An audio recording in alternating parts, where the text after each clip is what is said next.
நம்மள நிறைய பேருக்கு பார்த்தீங்கன்னா நோட்டீஸ் பீரியடுன்றது 90 டேஸ் இருக்கும். ஸோ நீங்கள் வந்து ஒரு இன்டர்வியூஸ் கொடுக்குறீங்க அப்படின்னா ஃபர்ஸ்ட் ஹெச்ஆர் ரெக்ரூட்டர் சைட்லேருந்து கேட்குற ஃபர்ஸ்ட் கொஸ்டின் என்னவா இருக்குன்னு பார்த்தீங்கன்னா how soon you can join தான் கேட்பாங்க. அப்போ வந்து நீங்கள் வந்து என்னால் வந்து 3 மாதத்துக்கு அப்புறம் தான் ஜாயின் பண்ண முடியும், என்னோட நோட்டீஸ் பீரியட் வந்து 90 டேஸ் இது மாதிரி சொல்கிறீங்க அப்படின்னா உங்களோட இன்டர்வியூஸ் வந்து நெக்ஸ்ட் லெவலுக்கு வந்து ஷெடியூலும் ஆகாது. நிறைய பேருக்கு வந்து இன்டர்வியூஸ் கால்ஸுமே பார்த்தீங்கன்னா இதனால தான் வராமல் இருக்கும். நீங்கள் வந்து லிங்க்டின், நௌக்கரி இது எல்லாத்தையுமே பார்த்தீங்கன்னா 90 டேஸ் நோட்டீஸ் பீரியட் போட்டு வச்சுருப்பீங்க. ஸோ அதனால் என்ன ஆகும் பார்த்தீங்கன்னா ஹெச்ஆர் சைடு என்ன யோசிப்பாங்க அப்படின்னா 90 டேஸ்க்கு அப்புறம் இந்த கேண்டிடேட் ஜாயின் பண்ணலன்னா என்ன ஆகும், நம்ம அதுக்கேற்ற மாதிரி ட்ரைனிங் எல்லாம் கொடுக்கணும்னு சொல்லிட்டு மோஸ்ட்டாக இன்டர்வியூ வந்து ஷெடியூல் பண்ணாமே வச்சுருப்பாங்க. ஸோ ஒரு சைடு பீப்புள் வந்து இந்த மாதிரி ப்ராப்ளம் ஃபேஸ் பண்ணாலும் இன்னொரு சைடு பீப்புள் வந்து என்னதான் 90 டேஸ் நோட்டீஸ் பீரியட் இருந்தாலுமே வந்து ஜாப் வந்து ஸ்விட்ச் பண்ணுறாங்க, பண்ணிட்டு தான் இருக்காங்க. ஸோ அவங்க என்ன ஸ்ட்ராட்டஜிலாம் ஃபாலோ பண்ணுறாங்க, நம்ம எப்படி அந்த ஸ்ட்ராட்டஜிலாம் ஃபாலோ பண்ணலான்றது தான் இந்த வீடியோவில் நான் உங்கள்கிட்ட சொல்ல போகிறேன். ஸோ வீடியோக்குள்ளே போகிறதுக்கு முன்னாடி என்னோட பேர் அஸ்வின். உங்களுக்கு வந்து கெரியர் அண்ட் செல்ஃப் டெவலப்மெண்ட் ரிலேட்டடான வீடியோஸ் பார்க்கணும் அப்படின்னா என்னோட சேனலை சப்ஸ்கிரைப் பண்ணிக்கோங்க. வாங்க வீடியோக்குள்ளே போகலாம். சரி, ஓகே. இப்போ ஒரு சைடு பீப்புள் வந்து 90 டேஸ் நோட்டீஸ் பீரியடை என்னதான் நெகட்டிவாக வச்சுருந்தாலும் இன்னொரு சைடு பீப்புள் வந்து 90 டேஸ் நோட்டீஸ் பீரியடை எப்படி பாசிட்டிவாக பார்க்குறாங்க, அவங்க என்ன ஸ்ட்ராட்டஜி ஃபாலோ பண்ணுறாங்கன்னு பார்ப்போம். அவங்க ஹெச்ஆர் கிட்ட பேசும்போது எப்படி பேசுவாங்க அப்படின்னா, என்னோட ஆக்சுவல் நோட்டீஸ் பீரியட் பார்த்தீங்கன்னா 90 டேஸ் தான், பட் ஸ்டில் என்னால் உங்கள் கம்பெனியில் வந்து ஒரு 30 to 45 டேஸில் வந்து ஜாயின் பண்ணிக்க முடியும், என்னோட பாஸ் கிட்ட என்னால் நெகோஷியேட் பண்ண முடியும், என்னோட லீவ்ஸும் நிறைய இருக்குது. ஸோ இந்த மாதிரி ஒரு மல்டிபிள் ரீசன் சொல்லி ரொம்ப கான்ஃபிடென்ட்டாக சொல்லுவாங்க. ஸோ அவங்களுக்கு வந்து இன்டர்வியூவும் ஷெடியூல் ஆகும். இன்டர்வியூ ஷெடியூல் ஆகி சில சமயம் இன்டர்வியூவில் பிளேஸும் ஆகிடுவாங்க. இப்போ பிளேஸ் ஆனதுக்கப்புறம் என்ன பண்ணணும் அப்போ நீங்கள் கேட்டிங்க அப்படின்னா அவங்க இப்போ தான் வந்து நெகோஷியேட் பண்ணவே ஆரம்பிப்பாங்க. ஒரு ஃபர்ஸ்ட் ரவுண்ட் 2 ரவுண்ட் கிட்ட கிளியர் ஆகுது, ஃபைனலாக வந்து ஒரு ஜாப் கிடைக்கும், ஒரு கான்ஃபிடென்ட் வந்துச்சு அப்படின்னா அப்போ அவங்க பேப்பர் போடுவாங்க. பேப்பர் போட்டு வந்து ஏர்லியாக ரிலீவ் பண்ண சொல்லி கரண்ட் கம்பெனியில் வந்து கொஞ்சம் நெகோஷியேட் பண்ணி தான் நம்ம பார்க்கணும். நீங்கள் நெகோஷியேட் பண்ணி கரண்ட் கம்பெனியில் ஒத்துக்கலை அப்படின்னா நீங்கள் ஜாயின் பண்ணுற கம்பெனியில் இது மாதிரி என்னோட ப்ராஜெக்ட் வந்து இப்போ கொஞ்சம் கிரிட்டிக்கலாக போகுது, ஸோ அதனால் வந்து என்னை வந்து ஏர்லியாக ரிலீவ் பண்ண மாட்டாங்க, என்னால் இந்த டைமிங்க்கு தான் ஜாயின் பண்ண முடியும் அப்படின்னு நீங்கள் சொல்லணும். இதை வந்து எடுத்தோடனே நீங்கள் சொல்லக்கூடாது. ஒரு 30 டேஸ் ஒரு 40 டேஸ்க்கு அப்புறம் தான் நீங்கள் நெருக்கத்தில் தான் சொல்லணும்.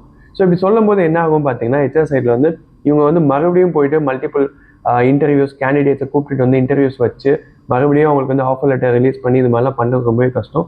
ஸோ அவங்களும் வந்து முடிஞ்ச அளவுக்கு நெகோஷியேட் பண்ணி தான் பார்ப்பாங்க உங்ககிட்ட. ஸோ நீங்கள் இந்த 2 இடத்துலையுமே வந்து நெகோஷியேட் பண்ண தெரிஞ்சிருக்கணும். பண்ணி ஒரு கடைசியில் ஒரு ஃபைனல் ஒரு டேட்டுக்கு வருவாங்க.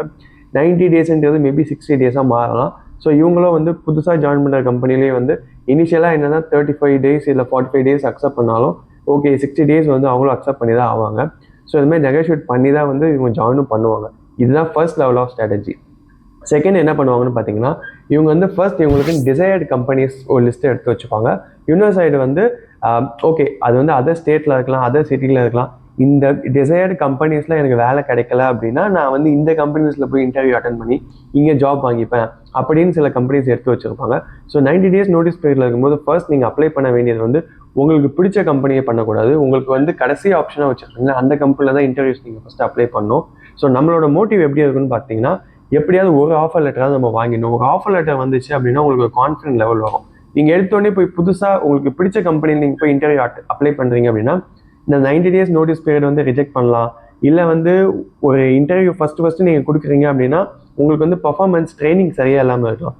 சில சமயம் நம்ம பேசிக் கொஸ்டின்ஸே வந்து ரொம்பவே சொதப்புவோம். Like tell me about yourself, what is your strength and weakness, இந்த மாதிரி பேசிக் கொஸ்டினே நீங்கள் ப்ரிப்பேர் பண்ணாமல் போய் இன்டர்வியூ கொடுக்குறீங்க. அதுவும் உங்களுக்கு பிடிச்ச கம்பெனியில் இன்டர்வியூ கொடுத்து நீங்கள் வந்து ஃபஸ்ட்டு 1 hour ரவுண்டில் வெளியே வரீங்க அப்படின்னா அது ரொம்ப உங்களுக்கு டிமோட்டிவேட் ஆகும். ஸோ இதுவே நீங்கள் வந்து ஒரு லாஸ்ட் ஆப்ஷனில் கம்பெனிஸ் கொடுக்குறீங்க அப்படின்னா உங்களுக்கு வந்து இன்னும் கொஞ்சம் ட்ரெயின் ஆவீங்க. ஓகே இவங்க இப்படி தான் கேட்குறாங்க, மார்க்கெட் வந்து இப்படி தான் இருக்குது, நம்மளோட சிடிசி வந்து இவ்வளோ தான் கிடைக்கும் அப்படின்னு உங்களுக்கு வந்து ஒரு கேல்குலேட்டிவாக ரிஸ்க் எடுக்க ஒரு ஐடியா கிடைக்கும். ஓகே இப்போ மார்க்கெட் டல்லாக இருக்குது அப்படின்னா தயவு செஞ்சு பேப்பர் போட்டுறாதீங்க. பிகாஸ் நிறைய பேர் சொல்லுவாங்க மார்க்கெட் வந்து என்னதான் டல்லாக இருந்தாலும் வேலை கிடைக்கும் அப்படின்னு. அவங்களோட மென்டாலிட்டி வேறு, அவங்களோட எக்ஸ்பீரியன்ஸ், அவங்களோட சிடிசி வேறு, நம்மளோடது வேறு. ஸோ நீங்கள் ரிஸ்க் எடுக்கும்போது பார்த்தீங்கன்னா கேல்குலேட்டிவாக தான் இருக்கணும்.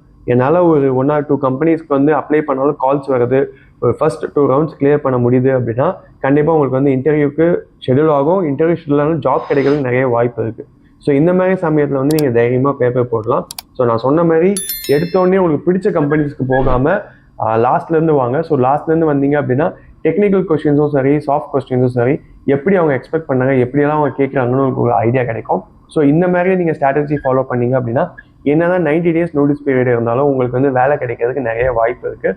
ஸோ மெயினாக வந்து நெகோஷியேட் பண்ண தெரிஞ்சுக்கணும். நெகோஷியேட் பண்ணால் தான் வந்து உங்களால் ஜாப்னு இல்லை, எந்த ஒரு பிஸ்னஸாக இருந்தாலும் சரி, லைஃபாக இருந்தாலும் சரி, உங்களால் அடுத்தடுத்த லெவல் போக முடியும்.